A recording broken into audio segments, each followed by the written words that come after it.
গরুর অন্ডকোষ খাওয়া কি জায়েজ আছে? একজন নারীর সামনে অন্য নারীর পর্দার বিধান কি? নামাজে নাকি নিয়ত করা বিদআত, এটা সঠিক কিনা জানাবেন। নেল পালিশ দিলে শরীর পাক থাকে কিনা? 21 ফেব্রুয়ারিতে ফুল দেওয়ার বিধান কি? তাশাহুদ পড়ার সময় তাশাহুদ আঙ্গুল একবার নাকি বারবার নাড়ানো সুন্নাত? অন্য ধর্মের লোকেরা কি বেহেশতে যাবে? অনেক ইসলামী গানে বাদ্যযন্ত্র ব্যবহার করতে শুনেছি, এ সকল গান শোনা জায়েজ আছে কিনা? আর দেরি না করে চলুন আপনাদের প্রশ্ন উত্তর দেওয়ার শুরু করি আমরা।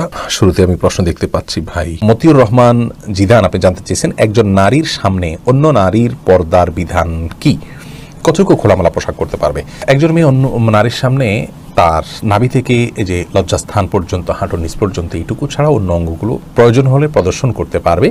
আর শালীনতার অংশ হলো যে আজকাল বিশেষ করে ফিতনার যুগ, ভয়াবহ ফিতনার যুগ, নারীরা নারীদের কাছে, পুরুষরা পুরুষদের কাছে নিরাপদ নয়, এমন একটা সময় আমরা পার করছি। তো অশ্লীলতা এবং বেহায়াপনার জোয়ারের এই যুগে অন্তত যথাসম্ভব নিজেকে ঢেকে ঢুকে রাখা উচিত।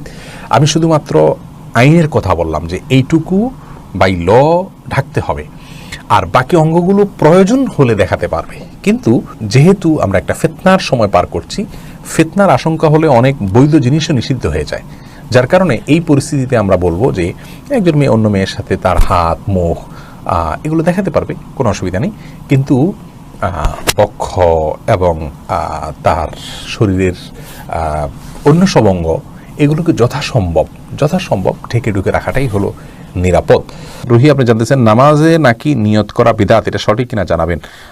বোন অদ্রিতা, নামাজে নিয়ত করা বিদআত নয়, নিয়ত মুখে উচ্চারণ করা এটাকে জরুরি মনে করা এটা হলো বিদআত।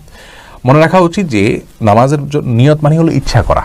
নামাজের মধ্যে নিয়ত তো থাকতেই হবে, আমি কি নামাজ পড়ছি সেটা আমার নিয়ত যদি না থাকে, মনে যদি ইচ্ছা না থাকে, তাহলে এটা কেমন নামাজ হলো? অবশ্যই নামাজের মধ্যে নিয়ত থাকতে হবে, কিন্তু নিয়তটা হলো মনের ইচ্ছা। আপনি কি নামাজ পড়ছেন, আপনার মাথায় আছে, স্মৃতিতে আছে, এই মানে হলো আপনার ইচ্ছা আছে, বাস নিয়ত যথেষ্ট।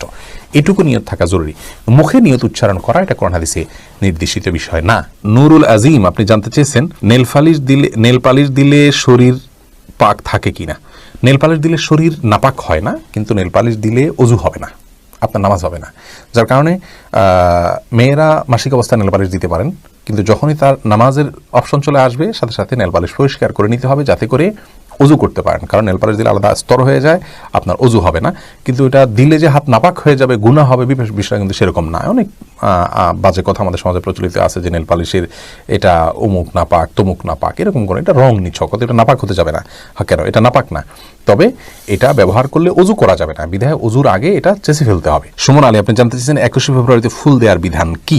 ভাই সুমন, 21 ফেব্রুয়ারিতে ভাষার জন্য যারা আন্দোলন করেছেন তাদের উদ্দেশ্যে ফুল দেওয়াটা, এটাকে আমরা যৌক্তিক এবং ভালো কোনো কাজ মনে করি না, বরং এটি শিরকের সাথে সাদৃশ্যপূর্ণ একটি বিষয়। সরাসরি শিরক না হলেও শিরকের সাথে সাদৃশ্যপূর্ণ বিষয়। এখানে সরাসরি শিরক এই জন্য হবে না যে কেউ এখানে ফুল দিয়ে ইবাদত করছে না, বন্দিগি করছে না, কিন্তু যারা প্রতিমাকে পুজো করে বা ইবাদত বন্দিগি করার উদ্দেশ্যে ফুল বা কোনো খাবার দাবার ইত্যাদি প্রতিমা বা এরকম কারোর মাবুদের উদ্দেশ্যে যারা নিবেদন করে, তাদের সাথে সাদৃশ্যপূর্ণ বিধায় আমরা তো বলবো যে যারা ভাষার জন্য আন্দোলন করেছেন, ভাষার অধিকার, আমাদেরকে মাতৃভাষায় কথা বলার অধিকার এনে দিয়েছেন, তাদের জন্য আমরা দোয়া করব, শুদ্ধ পদ্ধতিতে তাদেরকে অবদানকে আমরা স্মরণ করব। কিন্তু প্রকাশের যেই পদ্ধতি প্রচলিত আছে এই পদ্ধতিটা পরিবর্তনযোগ্য। এতে অর্থের যে অপচয় হয়ে থাকে, সেই অপচয়টা আমরা মনে করি যে না হওয়া উচিত। এখানে কোটি কোটি টাকার ফুল দেয়া হয় বেদিতে, এতে কার লাভ হয়? ফুলের গ্রান তো জীবিত মানুষের জন্য, তারা তো ফুলের গ্রান পাচ্ছেন না, তাহলে জিনিসটা অযৌক্তিক। আর এই অযৌক্তিক পদ্ধতি পরিহার করে যৌক্তিক পদ্ধতিতে আসার জন্য আমরা আহ্বান করব। যারা দায়িত্বশীল আছেন তারা আরো সুন্দর, আরো যৌক্তিকভাবে তাদের প্রতি শ্রদ্ধা নিবেদন করতে পারেন, সেটাই আমাদের করা উচিত।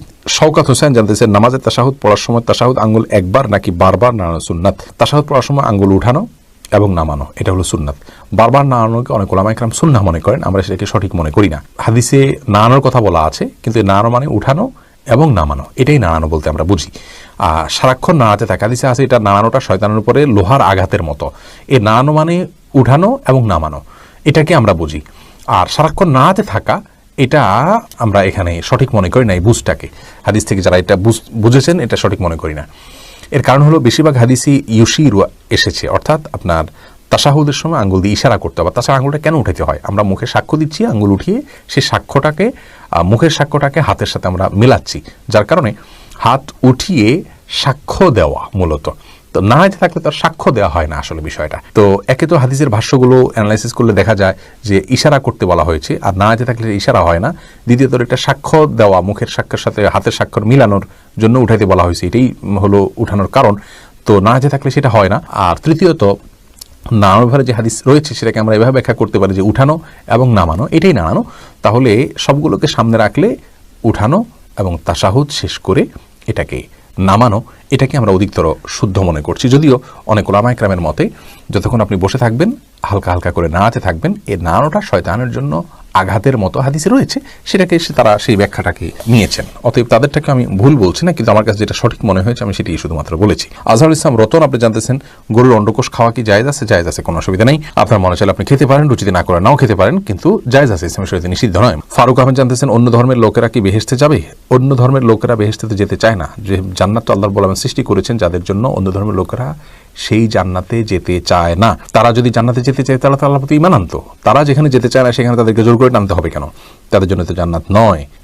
সরদার মোহাম্মদ জানতে চেয়েছেন অনেকে ইসলামী গানে বাদ্যযন্ত্র ব্যবহার করতে শুনেছি, এ সকল গান শোনা যায় আছে কিনা? বাদ্যযন্ত্র যদি ব্যবহার করা হয় তাহলে সেক্ষেত্রে সেই গান আর ইসলামিক থাকে না। বাদ্যযন্ত্র ব্যবহার করলে গানের কথা যত ভালোই হোক না কেন, আল্লাহ রাসূলের কথা হলেও, আল্লাহর কথা রাসূলের কথা হলেও, ইসলামের কথা হলেও সেই গান শোনা জায়েজ নাই, কারণ বাদ্যযন্ত্রকে ইসলাম হারাম করা হয়েছে, ইসলামে হারাম করা হয়েছে। রাসূল আকরাম সাল্লাল্লাহু আলাইহি ওয়াসাল্লাম বলেছেন কিয়ামতের আগে, বুখারীতে হাদিসটি বর্ণিত হয়েছে, কয়েকটা জিনিসকে মানুষ হালাল মনে করবে অথচ সেগুলো হারাম, তার ভিতরে একটা হলো বাদ্যযন্ত্র। বিধায় বাদ্যযন্ত্রের ব্যবহার হলে সেই গান শোনা জায়েজ নাই। ইসলামী গান আর থাকে না যদি বাদ্যযন্ত্রের সংযোগ হয় কোনো গানের মধ্যে। আজকাল যে সমস্ত ইসলামী গান পাওয়া যায় তথাকথিত ইসলামী গান, এই গানগুলোর পেছনেও ব্যাকগ্রাউন্ডেও অত্যন্ত সূক্ষ্মভাবে মিউজিক মিশিয়ে দেওয়া আছে, মিউজিকের গুঁড়া দেওয়া আছে। শূকরের গোশত খাওয়া যেরকম হারাম, কোনো খাবারে শূকরের গোশতের ছিটা বা গুঁড়ো করে পাউডার ছিটিয়ে দেওয়া সেটাও হারাম। একইভাবে সরাসরি বাদ্যযন্ত্র যেমন হারাম, ইসলামী গানের মধ্যে বাদ্যযন্ত্রের সূক্ষ্ম ব্যবহার যে পাঠক বা শ্রোতা বুঝতে পারছেন না, দর্শক বুঝতে পারছেন না, এটাও হারাম। বিধায় এগুলো থেকে আমাদের বেঁচে থাকা উচিত। এরপর রোজিনা আক্তার আপনি জানতে চেয়েছেন বাবার সৎ ভাই কি মাহরাম? বাবার সৎ ভাই মাহরাম হবেন কিনা? বাবা তো বাবাই, সৎ বাবাও আপনার বাবা হিসাবে বিবেচ্য হবেন, কিন্তু বাবার সৎ ভাই সম্ভবত মাহরাম হবেন না। আমি উত্তরটা দিচ্ছি না এই মুহূর্তে, কারণ আমি একটু ভাবতে হচ্ছে, এই ধরনের প্রশ্নগুলো উত্তর এড়িয়ে যাচ্ছি, আমি দিতে পারছি না। মোহাম্মদ ইমরান আহমেদ আপনি জানতে চেয়েছেন মায়ের গর্ভে থাকা অবস্থায় বাচ্চা মারা গেলে ওই বাচ্চার নাম রাখা লাগে কিনা? না, গর্ভাবস্থা থাকা অবস্থায় মারা গেলে বাচ্চার নাম রাখা জরুরি না। নুসরাত জাহান রিহিলা আপনি জানতে চেয়েছেন যার